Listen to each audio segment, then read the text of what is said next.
Essa semana uma estudante me abordou pelos corredores, né, com uma questão que me fez mobilizar conceitos importantes para quem ensina e pesquisa no âmbito das histórias das ciências. A pergunta foi essa: professor, o Darwin é considerado o pai da evolução? Eu vou usar aqui isso como uma oportunidade para abordar conceitos que são úteis e maravilhosos para todas as áreas das ciências, né?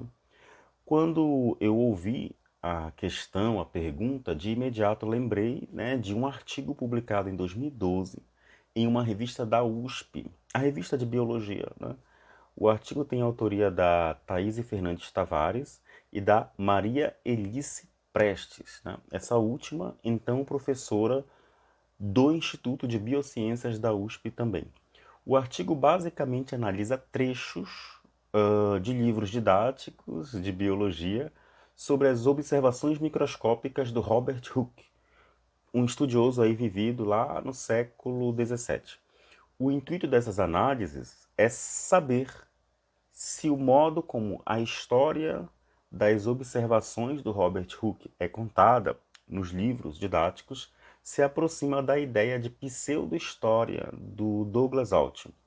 De modo geral, uma pseudo-história, segundo o Altin, ocorre quando as narrativas sobre as descobertas científicas exageram certos aspectos dos acontecimentos, incluindo aí a heroicização de um cientista, né, e o acréscimo de elementos estéticos que criam uma versão meio distorcida da história.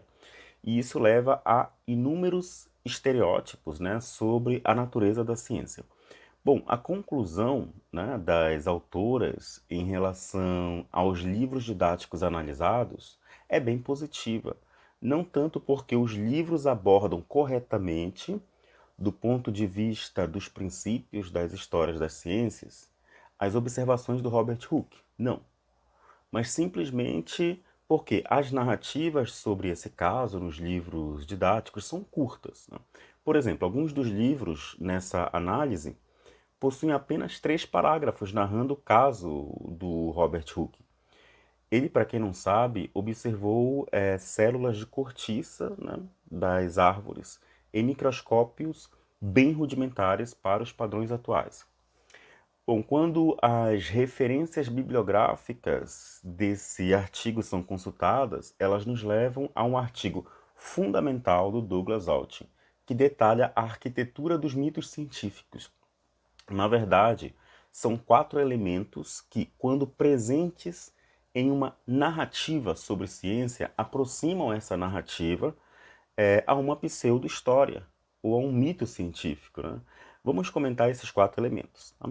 É importante destacar que o texto tem a intenção de argumentar a favor de modos mais precisos de narrar temas das histórias das ciências, né, com o mínimo possível de distorções. A intenção não é ter uma postura anti-ciência. Digamos aqui entre nós, né, que a postura é mais anti-narrativas mal contadas sobre ciência. Esse texto do Altin é brutal, tá? Brutal para professores de todos os níveis de ensino e para pesquisadores iniciantes ou não, né, das histórias das ciências. Vamos então comentar sobre essa arquitetura, né, dos mitos científicos, sobre os elementos presentes nessa arquitetura. O artigo está publicado desde 2001 na revista Science Education pelo Douglas Altin, né, que na época era membro de um Centro para a Filosofia da Ciência e também de um programa em História das Ciências e da Tecnologia, ambos da Universidade de Minnesota, nos Estados Unidos, né? É importante ter, então, pelo menos uma pequena ideia, né, das redes nas quais ele estava atuando na época. Bom, o Alt inicia o artigo mencionando cientistas tidos como grandes figuras conhecidas até mesmo por pessoas de fora da comunidade científica, né? Como Charles Darwin e a sua viagem no Beagle, o Gregor Mendel e seu estudo sobre as heranças genéticas nas plantas de ervilhas, o James Watson e a dupla hélice do DNA, né? E por aí vai. O Altman enuncia, o Altman comenta, enuncia sobre pesquisadores que defendem a existência de um déficit de abordagens sobre as histórias das ciências no ensino. Na verdade, é mais uma crítica em relação a esses pesquisadores, porque, segundo o Altman, não é o déficit, a pouca abordagem sobre as histórias das ciências que é o problema, mas é o modo como ocorrem essas abordagens, né? O modo como essas histórias são contadas em salas de aula, em livros didáticos, enfim. No artigo, o Altman traz 4 casos de cientistas antigos que tiveram narrativas de suas descobertas infladas, tá? Digamos assim, narrativas que mais se aproximam de pseudo-histórias. Ele se pergunta como o ato de contar uma história pode moldar o conteúdo e promover uma interpretação defeituosa da história. Um dos casos analisados no artigo é do Mendel, né, que desenvolveu aí famosos experimentos com as plantas de ervilhas. São apresentadas algumas lições sobre os modos como o trabalho de Mendel são abordados nos livros didáticos. Por exemplo, quando Mendel é retratado escolhendo cuidadosamente as sementes, a lição passada é que os cientistas sempre usam materiais apropriados. Quando ele é retratado como estando sozinho em seu mosteiro, fazendo experimentos, a lição aí transmitida é que os cientistas sempre estão em busca apenas da verdade, né? Nunca da ambição ou do poder. A lição de que os cientistas são sempre quantitativos vem da narrativa do Mendel contando pacientemente milhares de ervilhas, né? E também várias gerações de plantas de ervilhas. E finalmente, quando Mendel tem o trabalho ignorado e posteriormente redescoberto por outros cientistas, né? E triunfando, a lição é que a verdade científica sempre triunfa sobre o preconceito social. A ideia que se passa, então, em tudo isso é que os cientistas nunca erram, tá? Toda essa história contada esconde alguns detalhes, né? Ressalta o Douglas Altman. Por exemplo, todos nós aprendemos que há 2 leis de Mendel, mas o Altman alerta que no trabalho clássico do Mendel, né, na década de 1860, não há a declaração explícita de uma segunda lei, apesar de Mendel realizar os experimentos associados ao que hoje chamamos por segunda lei de Mendel, a segregação independente dos fatores. E outra, no trabalho clássico, diferente do que os livros didáticos geralmente demonstram, Mendel estava ciente de que a dominância dos fatores não era a norma.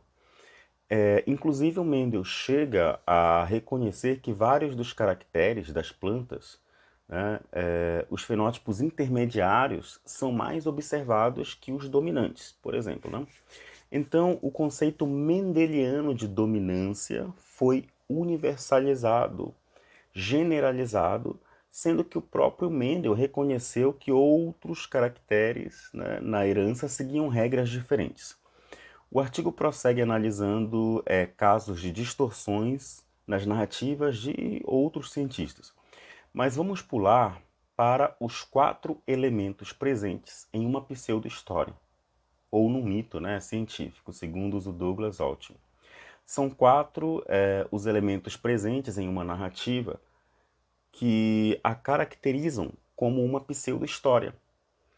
Monumentalidade, idealização, drama afetivo e narrativa explicativa e de justificação. Então, monumentalidade, idealização, drama afetivo e narrativa explicativa e de justificação. A monumentalidade é observada nas narrativas científicas quando o cientista tem sua personalidade representada como cheia de virtudes, né?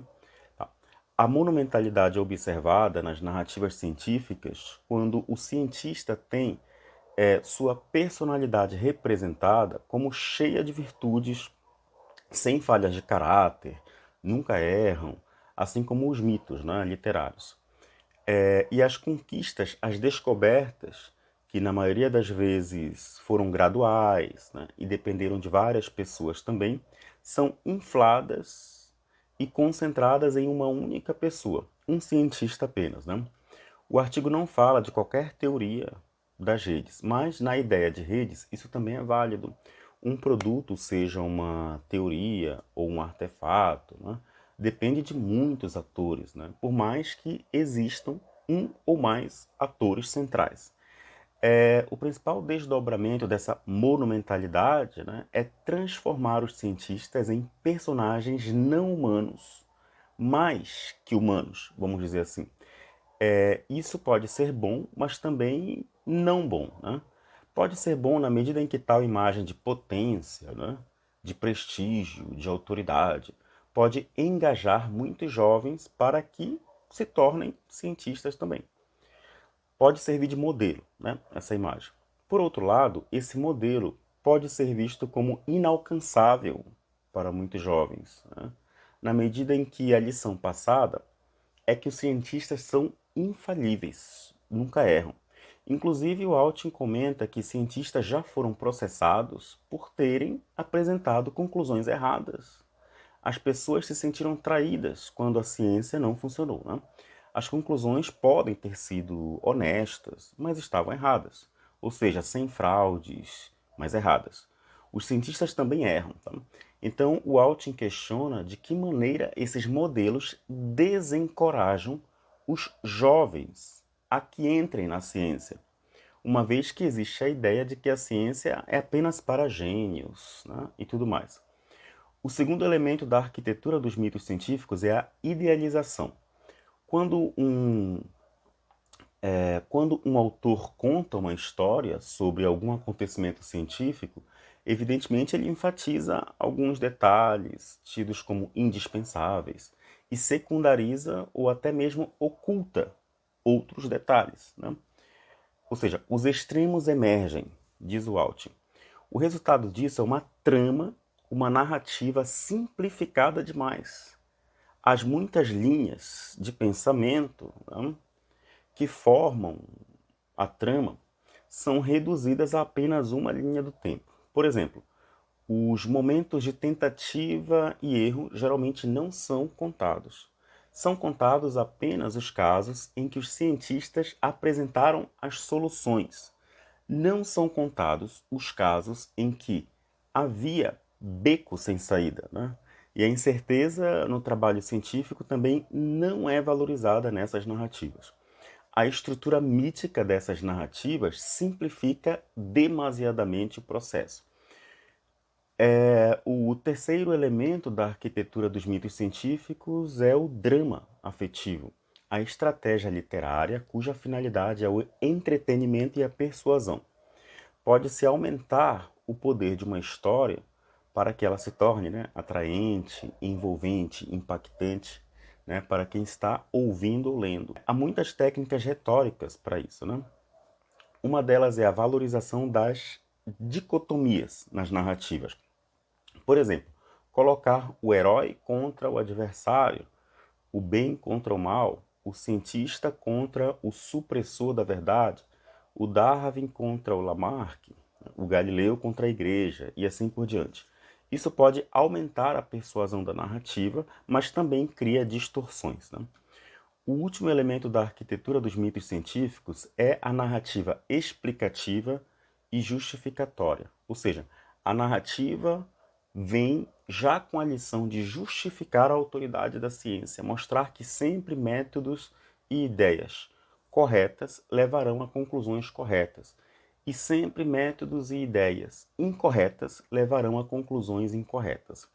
As lições implícitas nas narrativas explicativas e justificatórias é que a ciência sempre se desenvolve, né, por um método especial, independente de contingências, contextos, valores, né?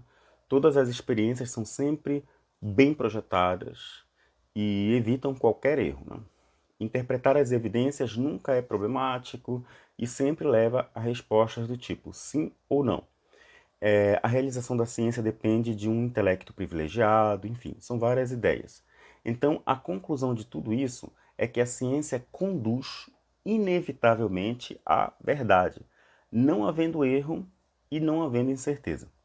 Já no final do artigo, uma das recomendações do Douglas Alt é que os leitores devem ser treinados para identificar esses elementos, né, nas narrativas científicas, ou seja, para que vejam a estrutura das narrativas, como elas foram construídas. Isso é importante para se evitar qualquer tipo de simplificação da atividade científica, né? Então, voltando aqui à pergunta inicial da Maria Santos, Darwin é considerado pai, né, da evolução? Uma resposta afirmativa a essa pergunta vai simplificar demais, né, as coisas. Poderíamos cometer o erro da monumentalidade, porque Darwin não estava sozinho. Por exemplo, a esposa dele, a Emma Darwin, foi considerada uma grande incentivadora da publicação do principal livro do Darwin, A Origem das Espécies, né? Antes de Darwin, nós tivemos o Lamarck apresentando uma teoria científica da evolução, né, com várias diferenças da teoria de Darwin, mas também com algumas semelhanças. E Darwin também teve a contribuição teórica de muitos estudiosos contemporâneos ou anteriores a ele, como Thomas Malthus, Charles Lyell, né? Sem falar que na mesma época de Darwin, outro pesquisador chegou paralelamente às mesmas conclusões de Darwin, mas acabou sendo ofuscado, né, pelo Darwin. Estamos falando do Alfred Wallace, né? Também temos a contribuição da tecnologia da época, né? Por exemplo, o navio Beagle transportou Darwin para muitos lugares. Sem isso, muitas das suas observações não seriam possíveis, ou pelo menos seriam bastante limitadas.